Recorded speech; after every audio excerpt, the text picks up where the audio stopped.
El despido es la terminación de la relación laboral por parte del empleador ante un motivo imputable al trabajador. El empleador solo puede despedir al trabajador por causa imputable a su capacidad o conducta, otorgándole un plazo no menor de 6 días para que pueda defenderse por escrito sobre la causa que se le imputa, salvo que sea una causa grave descubierta in flagrante y que haga irrazonable el plazo. O puede también darle 30 días para que demuestre su capacidad o supere su deficiencia. Luego de ello, de ser el caso, el empleador deberá comunicar el despido al trabajador indicando de forma precisa la causa y la fecha del cese. Cabe advertir que este procedimiento incide para los trabajadores del sector privado, porque los trabajadores del sector público se rigen bajo la ley del servicio civil, en el marco de un procedimiento administrativo disciplinario.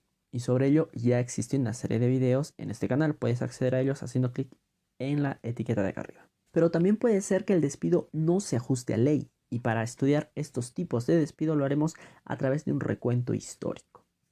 Así, la Ley de Productividad y Competitividad Laboral, cuyo texto único ordenado fue aprobado mediante Decreto Supremo 003-97-TR del año 1997, dispuso dos tipos de despido, el despido arbitrario y el despido nulo. El despido arbitrario a su vez se subdivide en despido incausado, cuando el empleador no expresa motivo de por qué termina la relación laboral con el trabajador, y el despido injustificado, cuando el empleador sí indica un motivo pero no lo prueba en el proceso judicial. Estos despidos, que son a su vez parte del despido arbitrario, se reparaban solo con indemnización, es decir, un monto dinerario a favor del trabajador por terminar la relación laboral tan abruptamente y sin causa justificable. Ahora bien, el despido nulo es aquel que vulnera derechos fundamentales como la libertad sindical, la igualdad y no discriminación, maternidad, por ejemplo, cuando se despide al trabajador solo porque forma parte del sindicato, o porque es homosexual, o porque no sigue la religión del empleador, o porque será o es madre. Este despido es nulo, por tanto el trabajador puede elegir ser repuesto, es decir, retornar al centro laboral para trabajar, o que le paguen una indemnización al haber terminado el vínculo laboral sin causa justificable. Así también en el caso de despido arbitrario, la vía era la laboral, mientras que en caso de despido nulo también podía ser la constitucional. Ello en mérito a la ley de habeas corpus y amparo que en ese entonces estaba vigente. Por lo que, según estas reglas, era fácil que el empleador no señale ninguna causa de despido y pague la indemnización al trabajador. Y esto era así hasta julio de 2002, fecha en la que el Tribunal Constitucional emitió su sentencia que resolvía el caso del Sindicato Unitario de Trabajadores de la Telefónica del Perú y la Federación de Trabajadores de Telefónica del Perú, FETRATEL, contra su empleador, Telefónica.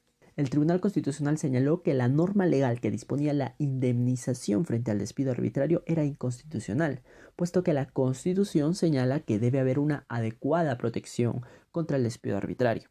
Y esta no es la indemnización, sino la reposición. Pero el TC no hizo diferenciación entre el despido incausado e injustificado, porque como vimos, ambos son arbitrarios. Pero luego presentó una rectificación y dijo que solo la indemnización para el incausado era inconstitucional. Por ende, el gráfico cambia. Para el despido incausado procede la reposición, para el despido injustificado la indemnización y para el nulo la reposición, como era antes. Así también para el caso de despido incausado, el trabajador debía recurrir a la vía constitucional. Y es recién con el Pleno en materia laboral del año 2012 que se señala que también puede recurrir a la vía laboral. Pues bien, entonces el empleador ya no podría simplemente no señalar ninguna causa al despido, porque el despido incausado ahora tiene la consecuencia de reposición y no de indemnización. Pero entonces los empleadores sí indicaban una causa que amerita despido, pero de manera tendenciosa y fraudulenta. Básicamente se inventaban la causa. Así, posterior al caso de Telefónica, en marzo de 2003, el TC resuelve el caso Llanos Huasco.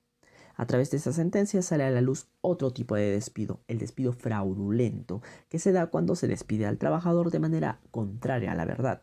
Pues si bien formalmente se imputa una causal y se sigue el procedimiento de despido, se imputa al trabajador hechos notoriamente inexistentes, falsos o imaginarios, o se le acusa de una falta no prevista legalmente, o se crean pruebas, es decir, se despide con ánimo perverso, con engaño.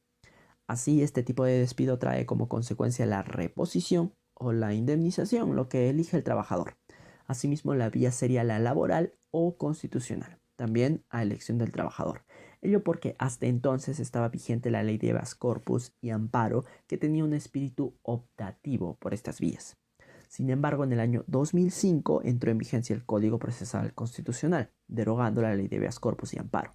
Este código cambió el espíritu optativo por un espíritu residual, es decir, se debe preferir la vía ordinaria y solo residualmente acceder al proceso constitucional de amparo. Este criterio fue desarrollado por el TC en materia laboral, ahora en el caso Bayllón Flores, en noviembre de 2005. Así, el amparo será la vía idónea cuando el trabajador pretenda la reposición ante los casos cuya consecuencia sea esa, mientras que cuando pretenda la indemnización deberá recurrir a la vía ordinaria laboral. Ahora, solo para el caso de despidos nulos, cuando se pretenda la reposición, podrá acudir también el trabajador ante la vía laboral ordinaria. Pero luego, como mencioné, mediante el primer pleno jurisdiccional laboral del año 2012, se determinó que la vía laboral era la vía idónea cuando se pretenda tanto reposición como indemnización ante los despidos incausado, injustificado y fraudulento, más aún considerando el imperio de la nueva ley procesal de trabajo. Ahora bien, existe otro tipo de despido, el despido indirecto, cuando el trabajador sufre de actos de hostilidad en el trabajo que son equiparables al despido. Es decir, se hostiga al trabajador de tal manera que éste renuncia. Estos actos de hostilidad son la falta de pago de la remuneración oportunamente, salvo que exista una razón objetiva de fuerza mayor o caso fortuito que esté probada por el empleador, así como la reducción sin motivo de la remuneración o de la categoría que tiene el trabajador, el traslado del trabajador a un lugar distinto donde habitualmente trabaja con el fin de ocasionarle perjuicio, cuando no se observan las medidas de higiene o seguridad y afecte la vida o salud del trabajador, aquel acto de violencia física o verbal en contra del trabajador o de su familia, también los actos de discriminación, precisando que en estos casos se diferencia del despido nulo porque en el despido indirecto técnicamente no se le despide, sino se le hostiga. Igualmente, la discriminación puede ser por sexo, raza, religión, orientación sexual, discapacidad o de otra índole.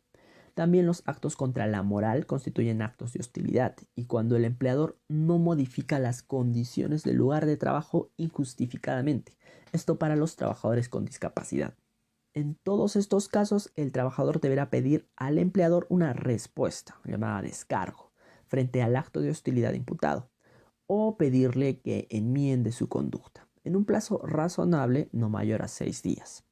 Luego de ello, el trabajador recién podrá recurrir al Poder Judicial, donde podrá peticionar el cese de acto de hostilidad o darse por despedido y solicitar la indemnización. Y con ello terminamos el tema relativo a despidos. Si quieres más información acerca de derecho laboral, puedes hacer clic en los recuadros de la izquierda y de la derecha. También puedes seguirme en Facebook, pues subo información que te puede interesar. Nos vemos.